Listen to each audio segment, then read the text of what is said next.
Assalamualaikum warahmatullahi wabarakatuh. Welcome to Hyuyin Channel. Seperti biasa, Mimin akan menceritakan kisah kepahlawanan Chu Xingyun dalam anime Spirit Sword Sofrek. Selamat menyaksikan. Setelah mendengarkan Zhu Hengyu, ada keributan di antara kerumunan. Yang terkecil memiliki 300 mojun. Kurasa hanya sedikit orang yang bisa mengangkatnya. Tidak mudah dikatakan. Berbagai suara diskusi di antara kerumunan. Apakah kamu mengatakan bahwa Gao Pengyi dapat mengangkat tripod terbesar? Tanya seseorang dengan perbuatan baik di antara kerumunan. Tidak, aku merasa benar-benar baik-baik saja. Beberapa orang di kerumunan optimis tentang Gao Pengyi, tetapi beberapa orang juga memandang rendah dia. Sayangnya Jian He dan Zheng Xiaoyu. Ya, lihat tubuh kurus Jian He, di mana dia bisa mengangkat tripod besar. Kamu benar, ada juga Zheng Xiaoyu, seorang wanita tidak mungkin menyebutkan salah satu dari 3 tripod ini. Kerumunan benar-benar optimis tentang tes kecepatan dan daya tahan tempat pertama Jian He dan tempat kedua Zheng Xiaoyu. Namun, pada saat ini, keduanya tenang, dan tidak menganggapnya serius. Jian He masih menunduk. Zheng Xiaoyu menatap Zhu Hengyu tanpa tahu apa yang ada dalam pikirannya. Zhu Hengyu mengabaikan mereka, masih tersenyum tipis di wajahnya, dan berkata dengan tenang. Level ini dapat dianggap selama waktu untuk mengangkat secangkir teh terkecil. Untuk ini, orang banyak telah mengharapkannya sehingga tidak ada banyak reaksi. Zhu Hengyu memandang orang-orang di sekitarnya, dan kemudian berkata dengan ringan. Pergi. Dengan kata-kata Zhu Hengyu, 100 orang mulai berbaris secara sadar. Tes pertama adalah pria parubaya. Pria parubaya mengepalkan tinjunya ke Zhu Hengyu sebelum meletakkan tangannya di tripod terkecil. Kongres Rakyat Nasional setengah baya minum.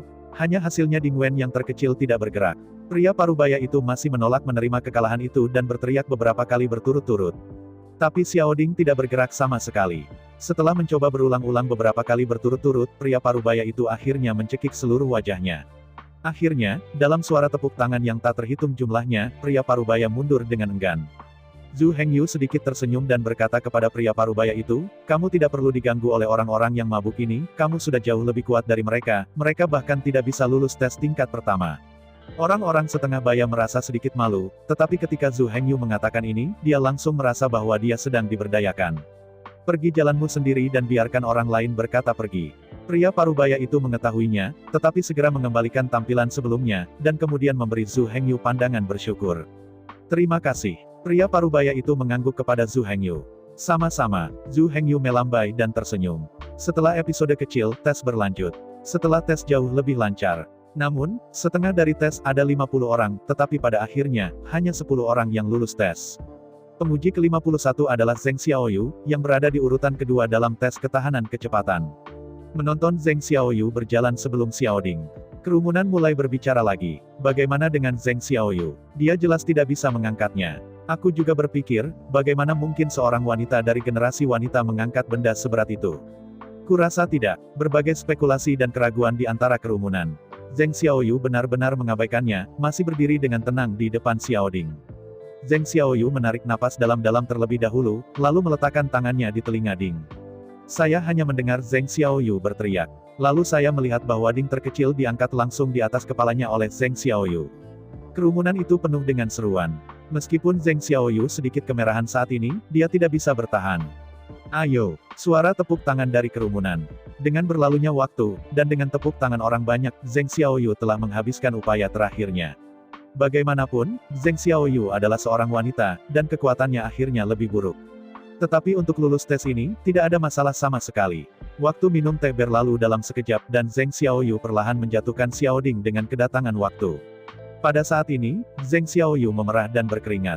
Setelah membiarkan Xiao Ding turun, Zheng Xiaoyu dengan cepat menyesuaikan napasnya, dan kemudian mentransfer kekuatannya kembali ke tubuhnya. Hebat, aku tidak yakin. Aku tidak menyangka bahwa Zheng Xiaoyu bisa memiliki kekuatan seperti itu. Seru di antara kerumunan. Setelah Zheng Xiaoyu mengatur napasnya, dia melihat Zhu Hengyu menatapnya dengan senyum di wajahnya. Bagaimana, apakah kamu ingin terus menantang tripod berikutnya? Kata Zhu Hengyu. Hingga saat ini, belum ada yang mampu mengangkat tripod besar berukuran sedang kedua. 3 orang bahkan mencobanya, dan yang lainnya menyerah. Dan Zheng Xiaoyu sudah menjadi akhir dari panah yang kuat saat ini, tetapi dia tidak lagi berhasil dan menggelengkan kepalanya ke Zhu Hengyu. Melihat ini, Si Yue melangkah maju untuk mendukung Zheng Xiaoyu. Zhu Hengyu memandang Zheng Xiaoyu sambil tersenyum, dan kemudian berkata, saya telah melakukan pekerjaan dengan baik. Saya akan berlatih lebih banyak di masa depan, dan Dading tidak akan membicarakannya. Zheng Xiaoyu menatap Zhu Hengyu dengan wajah pucat, mengangguk dengan lembut, dan dipegang oleh Si Yue di samping dan mulai mengatur napas. Meskipun Zheng Xiaoyu tidak terus menantang perjalanan bolak-balik tingkat menengah, penampilannya sebelumnya telah melampaui harapan. Jadi penonton di sekitarnya masih memberi Zheng Xiaoyu tepuk tangan yang hangat. Hanya saja Zheng Xiaoyu tidak punya waktu untuk memperhatikannya saat ini, dan bergegas kembali untuk menyesuaikan suku bunga untuk memenuhi tes tingkat ketiga berikutnya. Saat tepuk tangan perlahan tenang, tes berlanjut. 20 orang diuji setelah itu, tetapi hanya 5 yang lulus. Dan hanya 1 orang yang mencoba perjalanan pulang pergi menengah, dan berakhir dengan kegagalan. Menurutmu siapa yang akan menjadi yang pertama kali ini? Seseorang di antara kerumunan bertanya. Aku pikir itu adalah Gao Pengyi. Tampaknya orang ini adalah pendukung identifikasi Gao Pengyi. Kamu merobohkannya. Terakhir kali kamu menebak Gao Pengyi, apakah dia memenangkan tempat pertama? Itu benar, jangan menebaknya. Beberapa orang mendukung Gao Pengyi, dan secara alami beberapa orang membencinya. Terakhir kali ada kuda hitam, kali ini kupikir itu juga akan muncul. Suara di antara kerumunan menebak. Tes terakhir adalah karena Gao Pengyi tidak pandai berlari. Kali ini tes kekuatan. Kamu bisa melihat kekuatan tubuh Gao Pengyi, kamu tahu kekuatannya luar biasa. Setelah mendengarkan analisis ini, beberapa orang merasa masuk akal dan mengangguk setuju. Tetapi beberapa orang masih berpikir bahwa itu tidak dapat diandalkan, dan akan ada kuda hitam dalam tes kekuatan ini. Aku pikir bocah bernama Jian He bersembunyi sangat dalam, jangan melihat tubuhnya yang kurus, aku takut ada kekuatan besar yang tersembunyi di dalam. Beberapa penonton optimis tentang Jian He. Anak itu tidak bisa melakukannya, hanya tubuh itu, aku pikir dia akan dihilangkan dari ujian ini. Ada orang yang optimis, ada orang yang tidak optimis, dan sebagian di antara kerumunan menyangkal. Kebetulan anak itu, mari kita lihat apakah kita melihatnya. Pada saat ini, hanya giliran Jen River, jadi seseorang berkata. Semua orang sangat ingin tahu, menatap Jian He. Awalnya, Jian He tidak begitu gugup, tetapi para penonton semua menatapnya, tapi itu membuatnya gugup. Melihat Jian He, Zhu Hengyu tersenyum sedikit dan berkata, ayo. Ayo. Mendengar Zhu Hengyu bersorak pada dirinya sendiri, Jian He sedikit terkejut, dan tidak berharap Zhu Hengyu begitu didekati. Jian He berjalan ke Xiao Ding, mengambil napas dalam-dalam, dan meletakkan tangannya di telinga Ding. Jian He berteriak seperti pria parubaya pertama. Saya melihat Xiao Yuanding mengambil keuntungan dari tren. Bagus. Ada seruan tepuk tangan dari kerumunan. Namun, pada saat ini, Jian He tenang, meskipun wajahnya memerah, dia masih tampak tenang. Aku bilang anak ini tidak mudah. Seseorang di antara kerumunan berseru. Waktu minum teh berlalu, dan Jian He dengan lembut menurunkan Xiao Yuanding. Setelah Xiao Ding meletakkannya, wajah Jian He perlahan pulih, dan ada sedikit keringat di dahinya. Tidak buruk, Zhu Hengyu berkata sambil tersenyum, menatap Jian He. Kamu telah memenangkan hadiah. Jian He gan tersenyum, terlihat sedikit malu, tetapi masih berkata kepada Zhu Hengyu. Apakah kamu ingin mencoba yang berikutnya? Zhu Hengyu berkata, menunjuk ke Zhong Yuanding. Bagus. Jen mengangguk tanpa ragu. Setelah berbicara, Jian He memberi Zhu Hengyu tangan lain, dan kemudian berjalan ke tripod putaran tengah. Menonton gerakan Jian He, kerumunan langsung mendidih. Dia ingin menantang tripod putaran menengah. Seseorang di antara kerumunan berseru. Tingkat apa yang ada dalam pikirannya? Dengan tubuh kecilnya, sudah batasnya untuk dapat mengangkat Xiao Ding dari 300 Bai Mojun. Hanya dia yang ingin menantang tripod putaran menengah. Ini mimpi bodoh. Kerumunan semua tidak optimis tentang suara Jen. Bagaimanapun, tubuh Jen benar-benar kurus. Bahkan Zhu Dachang dan Si Yue tidak optimis tentang Jian He. Hanya Zhu Hengyu yang tersenyum di wajahnya saat ini, tidak tahu apa yang ada dalam pikirannya. Pada saat ini, wajah Jen River penuh dengan martabat, dan sekarang dia tidak memiliki gangguan, dan telah sepenuhnya melindungi suara di sekitarnya. Lihat, bocah ini akan menjadi jelek. Seseorang di antara kerumunan itu senang. Tapi Jian He mengambil napas dalam-dalam, dan kemudian memeluk tripod putaran menengah dengan tangannya. Bahkan tripod putaran menengah sebenarnya jauh lebih tinggi daripada orang. Ditambah dengan tubuh kurus Hehe, jadi saat ini, Hehe hanya bisa memegang salah satu kaki Ding. Tetapi bahkan kaki ini sudah cukup. Saya melihat Jen menjerit, dan kemudian menggunakan seluruh kekuatannya. Tripod putaran tengah juga mulai bergerak sedikit dengan Jen River. Aku menghapus, bisakah anak itu benar-benar bergerak? Seru Zhu Dachang. Pada saat ini, orang banyak yang menonton di sekitar semua menahan napas, tidak berani mengeluarkan suara sedikit pun, dan semua khawatir tentang Jian He. Perlahan dia mulai memerah. Dengan penggantian Jian He, tripod putaran menengah perlahan mulai meninggalkan tanah. Anak baik, tubuh seperti apa anak ini? Seru Zhu Dachang. Pada saat ini, waktu minum teh sangat panjang. Orang-orang di sekitar menahan napas, takut mengganggu Sungai Jen. Pada saat ini, Jian He sudah memar dengan seluruh memar di wajahnya, dan dia telah menghabiskan semua kekuatannya. Waktu habis, teriak Zhu Dachang. Boom! Medium bulat mendarat dengan berat, dan kemudian Jian He duduk di tanah, terengah-engah. Pada saat ini, tepuk tangan meriah di antara kerumunan. Semua orang kagum dengan Jian He yang luar biasa. Anak ini luar biasa. Yan He, kamu yang terbaik. Yan He, aku mencintaimu. Di antara kerumunan adalah penggemar wanita yang sudah memiliki Sungai Jen. Tapi Jian dia tidak punya waktu untuk mengurus ini, dan dia duduk di tanah dengan terengah-engah. Setelah melihat ini, Zhu Hengyu memberinya pil lagi. Kemudian Zhu Dachang langsung mengambil Jian He dan membawanya ke samping untuk beristirahat. Nak, kamu baik-baik saja. Melihat ketipisan, aku tidak berharap akan begitu kuat, kata Zhu Dachang kepada Jian He sambil tersenyum. Tidak ada, jawab Jen terengah-engah. Pada saat ini Zhu Hengyu mengangguk puas, wajahnya penuh senyum. Suara kerumunan perlahan mereda, dan tes kekuatan berlanjut. Namun saat ini, semua orang tidak terlalu khawatir dengan situasi ujian di lapangan. Meskipun beberapa orang berharap untuk muncul kuda hitam, lebih banyak orang masih menantikan kinerja Gao Pengyi. Orang-orang yang ikut serta dalam ujian tampaknya tidak memiliki kuda hitam lagi, dan 6 orang lulus ujian, tetapi tidak ada yang menantang putaran tengah. Dengan tersingkirnya orang ke-99 yang ikut serta dalam ujian, akhirnya yang ditunggu-tunggu dan yang terakhir bermain, Gao Pengyi. Saya melihat Gao Pengyi melangkah maju, dengan ekspresi serius di wajahnya. Pertama-tama dia meletakkan tinjunya ke Zhu Hengyu dan melengkungkan tangannya. Zhu Hengyu menatap Gao Pengyi dengan sedikit senyum dan menganggukkan kepalanya, yang dianggap sebagai penghormatan. Zhu Hengyu menempatkan Gao Pengyi di posisi terakhir, jelas dia ingin memberinya lebih banyak istirahat. Zhu Hengyu juga ingin melihat sejauh mana Gao Pengyi bisa mengangkatnya. Kemudian melihat Gao Pengyi tanpa ragu-ragu, dia langsung mengambil Xiao Yuanding dengan satu tangan. Saya melihat bahwa Gao Pengyi mengangkat Xiao Yuanding tinggi di atas kepalanya dengan satu tangan, tetapi wajahnya tetap tidak berubah, masih dengan ekspresi serius di wajahnya. Tetapi ini juga menunjukkan bahwa dia lebih dari mampu mengangkat Xiao Yuanding. Adapun tripod bulat kecil pertama Gao Pengyi, semua orang tidak memiliki banyak keajaiban.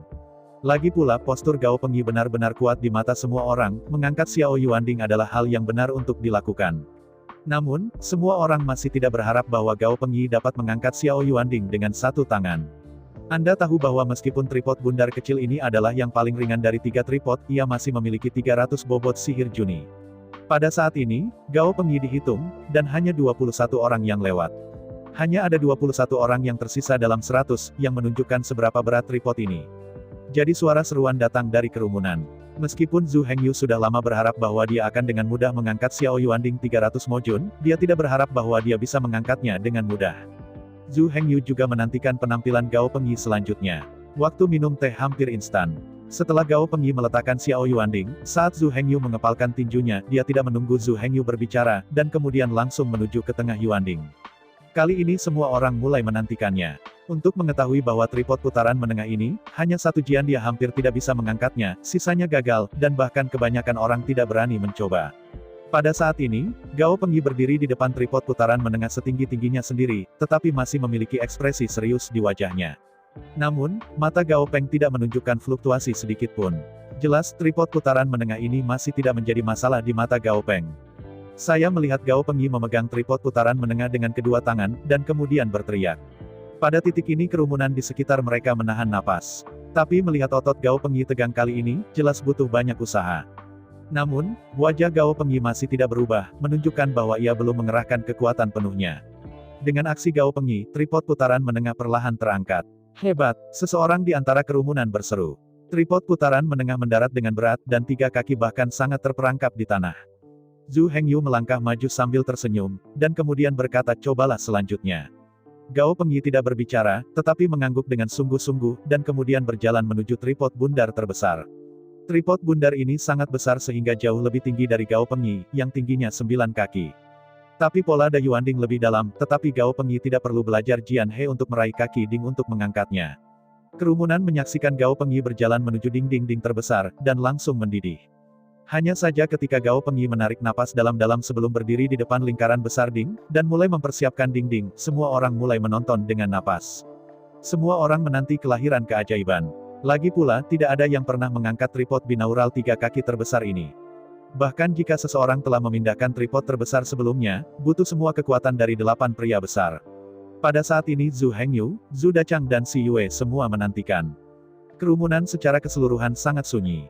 Bahkan Jian He dan Zheng Xiaoyu, yang sedang beristirahat dan bernapas, membuka mata mereka dan melihat pesaing yang paling kuat ini. Setelah melihat bahwa Gao Peng menarik napas dalam-dalam, dia menutup matanya. Langkah Gao Pengyi adalah memobilisasi kekuatan seluruh tubuh, sehingga ia dapat memaksimalkan kekuatan penuhnya. Dan ini saatnya Yixiang. Namun, semua orang tidak terburu-buru, dan Zhu Hengyu tidak terburu-buru. Semua orang menunggu untuk melihat prestasi Gao Pengyi. Bagaimanapun, itu dapat dianggap sebagai mukjizat secara pribadi, dan ada beberapa modal untuk menyombongkan diri dengan orang lain. Setelah Yixiang, Gao Pengyi membuka matanya. Saya melihat mata Gao Pengyi berkedip, dan kemudian memeluk Dayuanding dengan kedua tangan dan berteriak. Saya melihat Dayuanding tiba-tiba gemetar hebat, dan kemudian 3 kaki perlahan meninggalkan tanah. Aku menghapus, Gao Pengyi ini sangat kuat, bisa diangkat. Seru Zhu Dachang. Pada saat ini, para penonton semua tertegun dan kaget, mereka tidak bisa mengatakan sepatah kata pun. Si Yue juga kaget, tapi senyum Zhu Hengyu di wajahnya, tanpa sedikit pun kejutan, sepertinya sudah tahu hasilnya. Meskipun Dayuanding berada di atas tanah, hanya berjarak kurang dari setengah meter dari tanah. Dan pada saat ini, seluruh griding juga gemetar, seolah akan segera jatuh. Pada saat ini, Gao Pengyi sudah berkeringat deras, dan semua memar di wajahnya ganas. Gao Pengyi, ayo. Tidak ada orang di kerumunan berteriak. Lalu sorak-sorai di antara kerumunan itu semakin keras. Tidak peduli siapa yang tidak melihat Gao Pengyi sebelumnya, dia bersorak untuknya sekarang. Tunggu. Zhu Dachang juga berteriak dengan penuh semangat pada Gao Pengyi. Waktu minum teh sangat panjang untuk semua orang yang hadir pada saat ini. Dengan berlalunya waktu, 1 menit dan 1 detik, Gao Pengyi mulai bergetar, dan seiring berjalannya waktu, goncangan menjadi lebih dan lebih intens. Suara mengisi bahan bakar di sekitar berubah menjadi kekuatan yang mendukung. Pada saat ini, Gao Pengyi hanya memiliki satu pikiran yang tersisa di benaknya, yang selalu mendukungnya. Dia ingin menjadi kroni Zhu Hengyu, dia ingin meningkatkan afinitas sihir, dia ingin mengikuti Zhu Hengyu melawan langit. Waktu sudah habis. Zhu Hengyu menghitung waktunya. Ketika saatnya tiba, Zhu Hengyu berteriak cepat. Boom! Dengan waktu Zhu Hengyu, Dayuanding langsung menabrak tanah. Kali ini tripod bulat besar tertanam lebih dalam ke bumi daripada tripod putaran tengah. Melihat Gao Pengyi di sisi lain, dia tidak bisa jatuh. Zhu Hengyu datang ke sisi Gao Pengyi sedini saat pertama. Bagaimana? Apakah kamu masih sadar? Zhu Hengyu bertanya dengan ekspresi prihatin. Hanya saja wajah Gao Pengyi pucat dan terengah-engah, tetapi dia tidak bisa kembali ke Zhu Hengyu.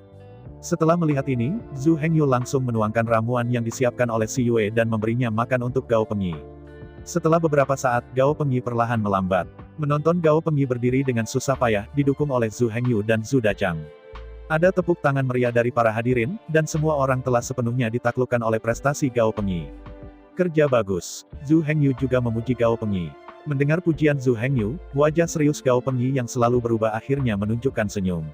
Sampai Gao Pengyi diangkat ke samping dan duduk, tepuk tangan di antara kerumunan tetap panjang.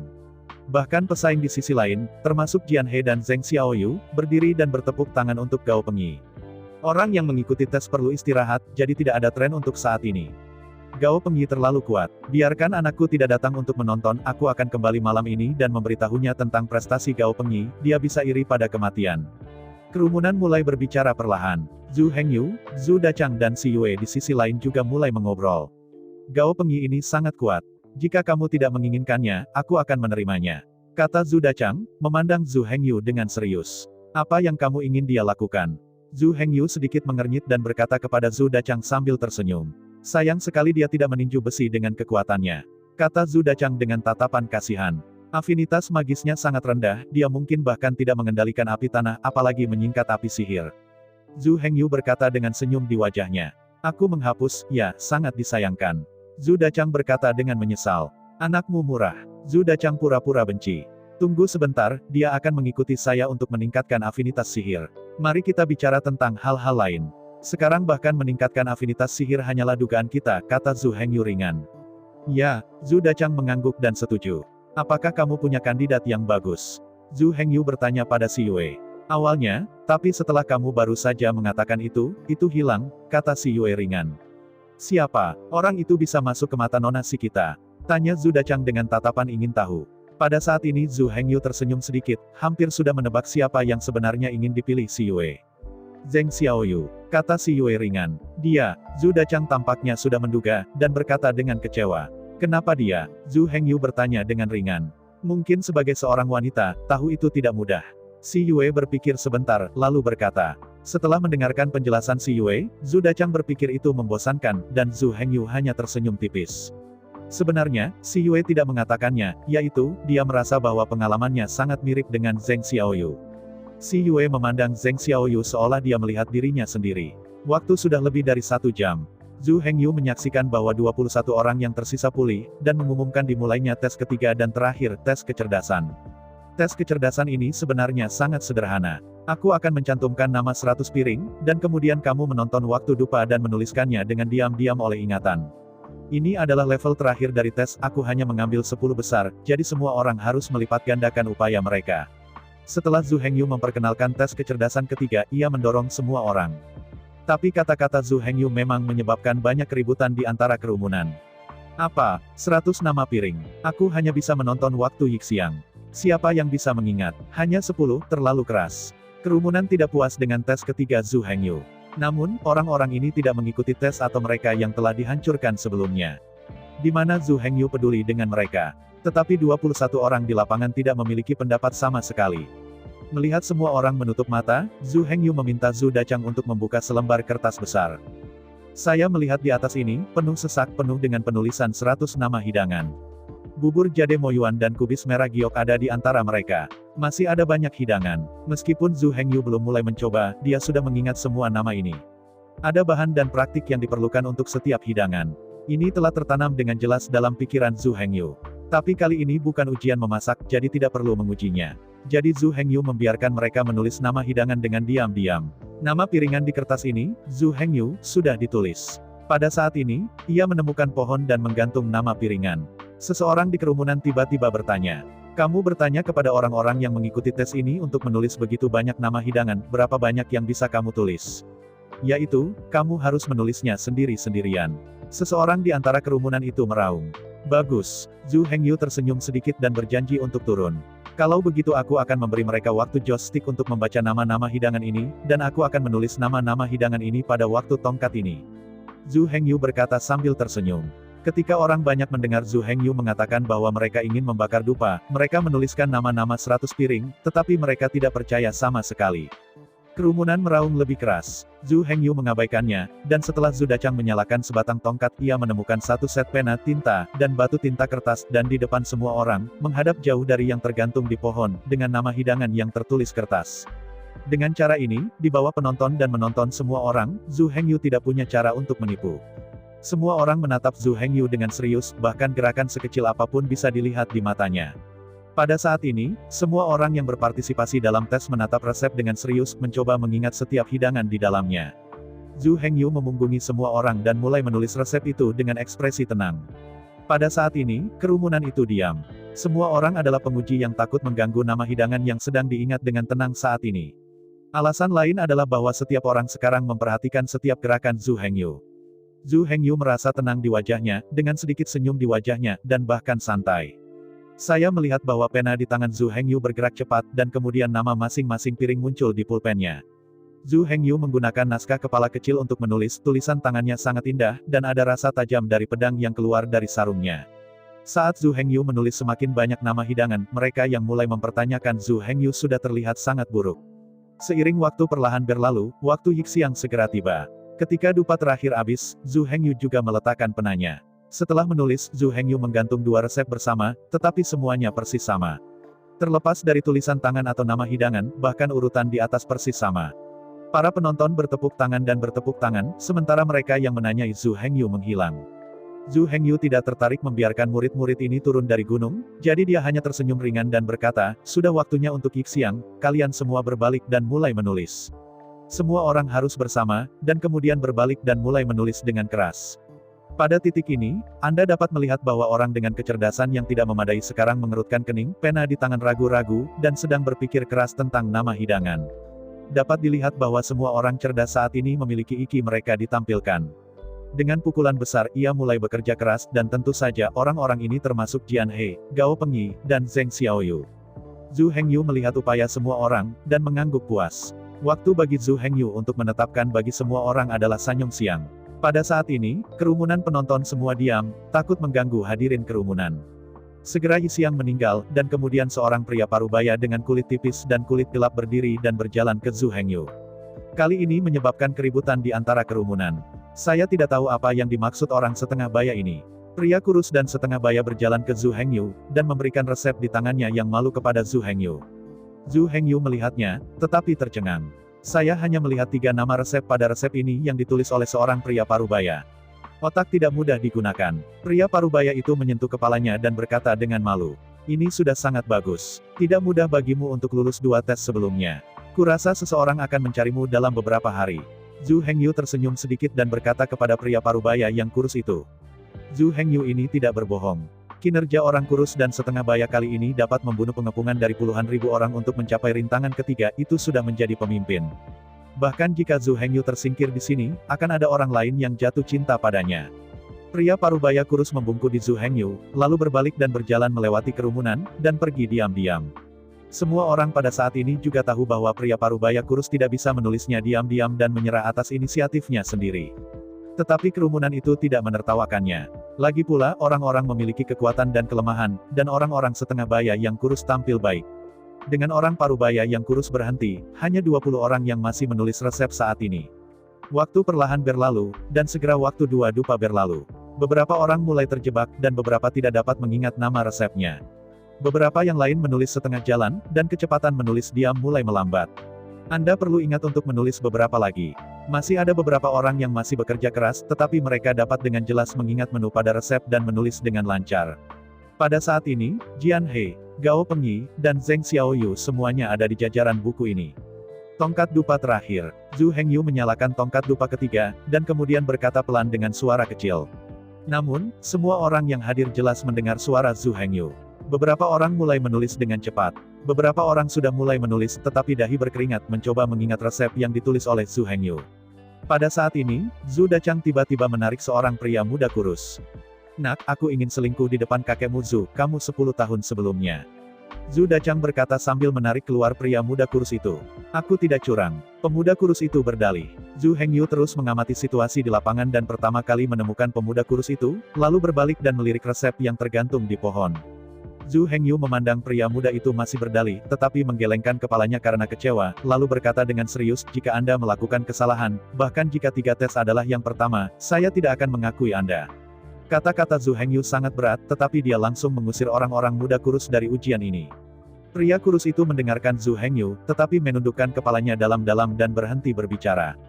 Faktanya, tidak banyak yang ditulis diam-diam oleh orang muda kurus, bahkan jika dia tidak mengintip, dia masih memiliki kesempatan untuk lulus ujian. Tapi masa depan yang hebat hancur oleh dirinya sendiri. Pada saat ini, pemuda kurus itu, dengan berlinang air mata, sedikit terisak, seolah-olah bergegas untuk mengaku dosa yang dalam. Surga masih bisa hidup jika itu jahat, tetapi tidak bisa hidup jika itu jahat. Orang muda dan kurus sepenuhnya bertanggung jawab atas alasan mereka sendiri, dan mereka tidak pantas mendapatkan simpati sama sekali. Jadi Zhu Hengyu mengabaikannya dan melambaikan tangannya untuk membiarkan Zhu Dachang membawanya keluar dari kerumunan. Dengan pemuda kurus ini keluar, tidak ada yang berani punya ide sedikit pun untuk selingkuh. Bahkan jika dia tinggal di sana untuk waktu yang lama tanpa menulis sepatah kata pun, tidak ada yang berani menipu lagi. Seiring berlalunya waktu, semakin banyak orang mulai melupakan nama resepnya. Kebanyakan orang menghentikan pena mereka. Ketika pilar ketiga hanya 1/5, hanya 3 orang yang masih menulis. Ketiga orang ini adalah Jian He, Gao Pengyi dan Zheng Xiaoyu. Gao Pengyi juga terjebak pada saat ini, penulisan berhenti. Dan Jian He dan Zheng Xiaoyu masih bekerja keras untuk menulis di sana tanpa henti. Pada titik ini, orang banyak menahan napas dan tidak berani mengganggu ketiganya di lapangan. Saat dupa membakar, waktunya berakhir. Berhenti, Zhu Hengyu berkata dengan ringan. Gao Pengyi menggelengkan kepalanya, tetapi dengan enggan meletakkan pena di tangannya. Di sisi lain, Jian He dan Zheng Xiaoyu meletakkan pena mereka pada saat yang sama. Jen menarik napas. Zheng Xiaoyu tanpa ekspresi, tetapi mengerutkan kening, tampaknya tidak puas. Si Yue mengumpulkan semua resep dari 19 orang yang hadir dan menyerahkannya kepada Zhu Hengyu. Zhu Hengyu mengambil resep semua orang, mengucapkan terima kasih kepada si Yue, dan mulai memperbaiki kertas ujian. Saya melihat mata Zhu Hengyu dengan cepat menyapu kertas ujian, dan dari waktu ke waktu ditandai di atas kertas dengan pena. Segera setelah itu, Zhu Hengyu meninjau semua kertas ujian. Hasil akhir telah dimasukkan ke dalam hati Zhu Hengyu. Menyaksikan Zhu Hengyu meletakkan kertas tes di tangannya, semua orang tahu bahwa hasilnya telah keluar, jadi dia memandang Zhu Hengyu berturut-turut. Batuk, Zhu Hengyu berdeham, lalu berkata dengan sungguh-sungguh, aku akan membicarakan pencapaianmu. Semua orang terkejut dan mulai berkonsentrasi mendengarkan pengumuman Zhu Hengyu. Tempat ke-19, Chen Qiwen, menulis total 30 nama hidangan, dengan 2 kesalahan. Tempat ke-18, Li Zian, menulis total 33 piring dengan total 2 kesalahan. Dengan pengumuman hasil, beberapa orang benar-benar bahagia dan ada yang khawatir. Orang yang bahagia senang bahwa dia tidak menyebutkan namanya. Orang yang kecewa secara alami mendengar nama dan prestasi mereka, dan telah menentukan bahwa mereka belum lulus, sehingga mereka kecewa.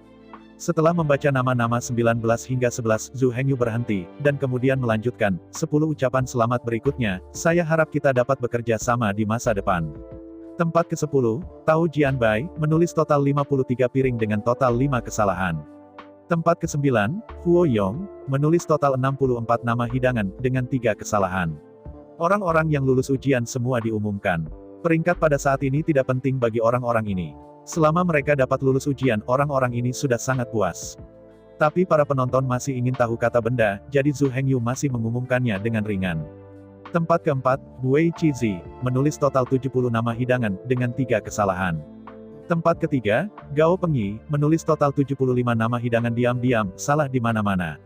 Tempat kedua, Jian He, menulis total 83 nama hidangan, dengan 3 kesalahan. Tempat pertama, Zheng Xiaoyu, diam-diam menulis total 100 piring, tidak salah. Suara keajaiban datang dari kerumunan. 100 dupa menghafal 100 nama piring, yang sungguh luar biasa. Kata suara yang luar biasa dari kerumunan. Dan Zheng Xiaoyu tidak terlalu berfluktuasi setelah mendengarkan hasil ini, karena dia sudah lama tahu bahwa tidak ada yang salah dengan tulisannya yang diam. Setelah Zheng Xiaoyu selesai menulis, dia mengerutkan kening, tetapi dia tidak puas dengan waktu, dia merasa bahwa dia bisa menyelesaikan menulis dalam waktu yang lebih cepat. Pada saat ini di malam hari, Zhu Hengyu memandang ke langit, dan kemudian berkata kepada 10 orang, kamu kembali dan beristirahat selama 1 malam. Setelah kita menyelesaikan formalitas besok, kita akan kembali ke Zhongmen. Inilah yang harus dilakukan individu secara serempak, dan kemudian menyebar. Seseorang berbagi sukacita dengan keluarga. Seseorang pergi ke restoran untuk merayakan dengan teman-teman di pundak mereka. Setiap orang memiliki tempat sendiri untuk pergi, bahkan orang-orang seperti Jian He yang tidak punya teman perlu pulang untuk membersihkan. Para penonton menyaksikan pertunjukan yang bagus hari ini, dan yang puas berpencar, dan kembali membual dengan mereka yang belum melihat tes hari ini. Zhu Hengyu, Zhu Dachang dan Si Yue dengan santai menemukan restoran yang relatif besar untuk dimasuki. Setelah memesan beberapa hidangan, ketiganya menemukan tempat duduk. Apa yang harus saya lakukan setelah itu? Zhu Dachang berkata terlebih dahulu. Kirim bubur. Zhu Hengyu hanya menjawab. Semua pergi untuk mengirim. Bukankah ini agak melenturkan? Tanya Zhu Dachang mengerutkan kening. Baiklah, mari kita lakukan ini dulu, dan kemudian setelah mereka berkenalan, biarkan mereka melakukan sesuatu yang lain. Zhu Hengyu menggigit piring, tetapi dia punya rencana dan berkata dengan ringan. Hei, sayang sekali Gao Pengyi tidak menabrak besi. Zhu Dachang berkata dengan sedih. Melihat Zhu Dachang, Zhu Hengyu hanya tersenyum dan tidak berbicara. Zhu Dachang hanya berbicara keindahan seorang pria sebagai orang dewasa. Karena Zhu Hengyu yang merekrut pelayannya, Zhu Dachang adalah saudara lelaki terbaik, jadi tentu saja tidak ada alasan untuk memotongnya. Dan bahkan jika Zhu Dachang ingin memotong Gao Pengyi belum tentu menoleh. Bagaimanapun, seseorang telah merekrut Gao Pengyi sebelumnya. Si Yue tidak berbicara sepanjang waktu, hanya makan dengan ringan. Hanya saja makanan di sini adalah makanan kelas 1, tapi itu tidak menarik minat si Yue, jadi dia meletakkan sumpit setelah beberapa gigitan. Sebaliknya, Zhu Dachang tidak mengambilnya, dan mengatakan itu tidak enak, tetapi masih menariknya langsung ke mulutnya. Zhu Dachang segera menjadi penuh. Kemudian Zhu Dachang dan Si Yue berdiri dan mengucapkan selamat tinggal. Keduanya adalah pemimpin muda di pintu, dan mereka biasanya sangat sibuk. Untuk Zhu Hengyu menunda hari kultivasi, sudah cukup sulit. Jadi keduanya bangkit untuk mengucapkan selamat tinggal, dan Zhu Hengyu tidak menyimpannya, hanya untuk mengucapkan terima kasih kepada keduanya nanti. Zhu Dachang tertawa, Si Yue tersenyum tipis, dan keduanya kembali ke Zhongmen pada malam hari. Hanya Zhu Hengyu yang tersisa untuk minum dan minum di restoran. Setelah itu, Zhu Hengyu dengan santai menemukan kamar di restoran untuk 1 malam. Tidak ada kata dalam semalam. Keesokan harinya, Zhu Hengyu datang ke kantor Moyang Jianzong di desa Sanwai lebih awal. Kemarin Zhu Hengyu setuju dengan semua orang untuk berkumpul di sini. Hanya karena ini adalah tempat di mana token untuk memasuki gerbang gunung diproses untuk murid di luar gunung. Zhu Hengyu menunggu sebentar sebelum semua orang datang. Pada saat ini, kantor belum dibuka. Zhu Hengyu berdiri di depan 10 orang dan berkata sambil tersenyum, semua orang akan bekerja sama di masa depan, saya harap kita bisa bergaul dengan bahagia. Semua orang sedikit terkejut melihat bahwa Zhu Hengyu sangat mudah didekati. Baik Jian He dan Zheng Xiaoyu telah mengobrol dengan Zhu Hengyu sebelumnya, tetapi mereka tidak menunjukkan kejutan. Gao Pengyi masih memiliki ekspresi serius di wajahnya, dan masih ada sorotan tajam di matanya yang bijak. Zhu Hengyu juga melihat warna pengawasan Gao Pengyi, tetapi dia tidak marah, hanya tersenyum sedikit, dan kemudian berkata dengan ringan. Biarkan aku memperkenalkan diriku dulu. Namaku Zhu Hengyu. Aku tidak tahu bagaimana kamu legendaris di desa di luar gunung. Tapi aku masih murid baru, tetapi itu benar. Semua orang tahu ini, tetapi tidak ada keraguan tentang itu.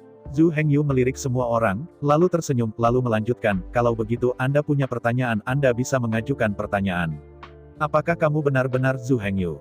Tempat ke-9 Huo Yong masih tidak percaya bahwa dia telah menjadi pelayan Zhu Hengyu.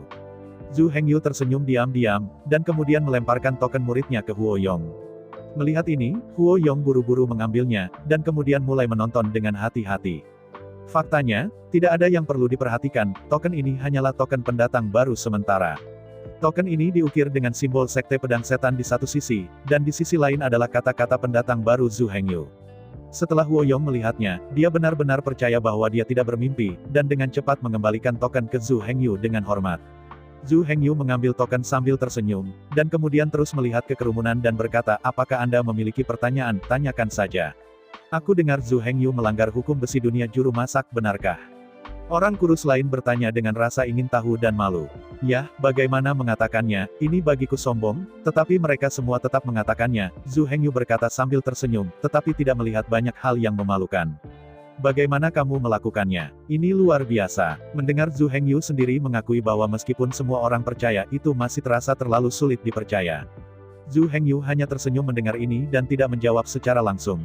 Semua orang melihat situasi ini dan tahu bahwa privasi pribadinya terlibat. Adalah normal jika Zhu Hengyu tidak menjawab. Lalu afinitas magismu. Apakah benar bahwa mengikuti kamu dapat meningkatkan afinitas magis? Pada saat ini, Gao Pengyi, yang belum berbicara, bertanya kepada Zhu Hengyu dengan tatapan serius. Hah? Apa yang kamu bicarakan? Zhu Hengyu berpikir bahwa hanya mereka berempat, Zhu Xiaomei, Zhu Dachang dan Si Yue yang tahu tentang masalah ini, tetapi sekarang dia terkejut mendengar Gao Pengyi mengatakan ini. Gao Pengyi tidak tahu apa yang dimaksud Zhu Hengyu, jadi dia mengulanginya lagi. Zhu Hengyu bereaksi kali ini, mengerutkan kening dan menatap Gao Pengyi dan bertanya, terlepas dari apakah itu benar atau tidak, pertama-tama, bagaimana Anda tahu tentang itu? Ini mengejutkan semua orang yang hadir. Seluruh desa di luar gunung tahu. Kata Zheng Xiaoyu. Apa? Seluruh desa di luar gunung tahu. Zhu Hengyu bahkan lebih terkejut. Semua orang bingung dan bingung. Setelah berkali-kali beralasan, Zhu Hengyu datang dengan hanya dua hasil. Pertama adalah bahwa 4 orang yang hadir hari itu mengungkapkan berita tersebut. Namun, beberapa orang yang hadir pada saat itu adalah semua orang yang sepenuhnya dipercaya Zhu Hengyu. Dia dapat yakin bahwa orang-orang ini tidak akan pernah bocor keluar. Yang kedua adalah bahwa tidak hanya beberapa dari mereka yang hadir pada saat itu, tetapi juga yang lain bersembunyi dalam gelap dan menguping. Akhirnya, Zhu Hengyu sampai pada kesimpulan bahwa itu seharusnya didengar. Tapi sekarang setelah semuanya tersebar, Zhu Hengyu tidak punya pilihan.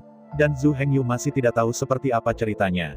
Karena dia membantu Zhu Xiaomei menguji afinitas magis hari itu, dia telah berlatih setiap hari, tetapi dia tidak tahu bahwa hal-hal ini telah menyebar. Zhu Hengyu mengerutkan kening dan berpikir sejenak, lalu mengangkat kepalanya dan memandang semua orang. Aku tidak tahu bagaimana masalah ini keluar, tetapi aku bisa yakin bahwa aku belum mengatakan hal seperti ini kepada dunia luar, dan kamu dapat dianggap sebagai rumor. Setelah jeda, Zhu Hengyu melanjutkan. Jika kamu mengikutiku hanya karena kamu dapat meningkatkan afinitas sihir, maka silakan kembali, Zhu Hengyu berkata dengan sungguh-sungguh dan sungguh-sungguh. Semua orang saling memandang, setelah beberapa saat, tetapi tidak ada yang bergerak. Jian He masih menunduk, membuat orang-orang terlihat tidak jelas. Namun, orang yang dekat dengan Jian He dapat dengan jelas melihat sudut mulutnya, dengan lembut menarik, menampilkan senyum miring. Zheng Xiaoyu tetap tenang, seolah tidak ada yang terjadi. Tapi matanya sangat tegas, dan dia tidak terguncang sama sekali. Apalagi sudut mulutnya juga menarik sedikit, sepertinya ingin tertawa. Tetapi jelas bahwa dia sangat mengendalikan diri, jadi dia menunggu sampai dia tersenyum. Gao Pengyi terkejut sesaat, tetapi segera menggelengkan kepalanya dengan senyum masam. Gao Pengyi memang datang ke Zhu Hengyu, tujuannya adalah untuk meningkatkan afinitas kekuatan sihir. Jika ini tidak terjadi, dengan kebanggaan Gao Pengyi, dia tidak akan pernah menjadi pelayan siapapun. Namun, setelah mendengarkan ucapan Zhu Hengyu, Gao Pengyi akhirnya tidak pergi. Meskipun terdengar di permukaan, Zhu Hengyu tampaknya menolak klaim ini. Tetapi pada kenyataannya, siapapun dengan otak kecil tahu. Zhu Hengyu tampaknya menyangkal, tetapi dia mengakuinya. Apa yang saya tidak pernah katakan tentang dunia luar? Itu berarti dia mengatakan sesuatu seperti ini kepadanya. Apa yang bisa Anda anggap sebagai rumor? Apakah itu berarti bahwa ini bukan rumor?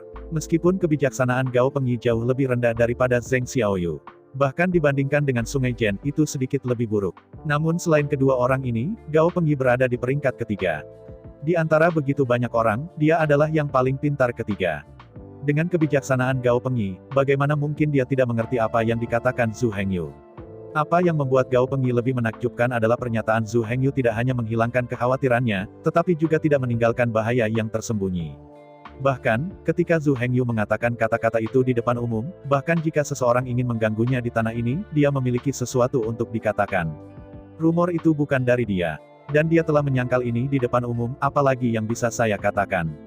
Bahkan aula penegak hukum tidak memiliki cara untuk membawanya. Selama rumor ini tidak diucapkan oleh Zhu Hengyu, maka semuanya benar-benar tabu. Menyaksikan perjuangan Gao Pengyi menghilang, Zhu Hengyu mengangguk tanpa suara. Di antara orang-orang ini, Zhu Hengyu paling dihargai oleh 3 pahlawan yang berada di peringkat 3. Gao Pengyi memiliki kekuatan yang tak tertandingi. Sejauh menyangkut kekuatan saja, apalagi Zhu Hengyu, bahkan Zhu Dachang jauh dari kualifikasi, setara dengan Gao Pengyi. Penciptaan sangat ajaib. Jika satu orang terlalu menonjol di satu sisi, itu akan membuat pihak lain sedikit biasa-biasa saja, atau bahkan kekurangan besar. Ini Gao Pengyi. Tuhan memberinya kekuatan yang tak tertandingi, tetapi tidak memberinya afinitas magis dari seri anti-celestial. Setelah Gao Pengyi memiliki afinitas super tinggi untuk sihir, itu benar-benar gila. Bahkan Su Ziyun, putra surga yang sombong, dan Si Yue mungkin tidak memenuhi syarat untuk dibandingkan dengannya. Sangat disayangkan bahwa tidak ada orang yang sempurna atau hal yang sempurna di dunia ini. Afinitas magis Gao Pengyi hampir nol. Tidak hanya Gao Pengyi, tetapi juga Zheng Xiaoyu dan Jian He. Gao Pengyi memiliki kekuatan tingkat anti-langit. Zheng Xiaoyu memiliki kebijaksanaan yang tak tertandingi. Jian Dia memiliki kecepatan melebihi kata-kata. Mereka bertiga unik dalam kemampuan mereka. Tetapi untuk Demon Rache, selama afinitas magis tidak cukup, maka semua kualitas lainnya tidak lebih dari limbah. Saya ucapkan banyak terima kasih kepada teman-teman yang telah menonton video yang saya tampilkan. Untuk video selanjutnya bisa standby di channel ini. Terima kasih.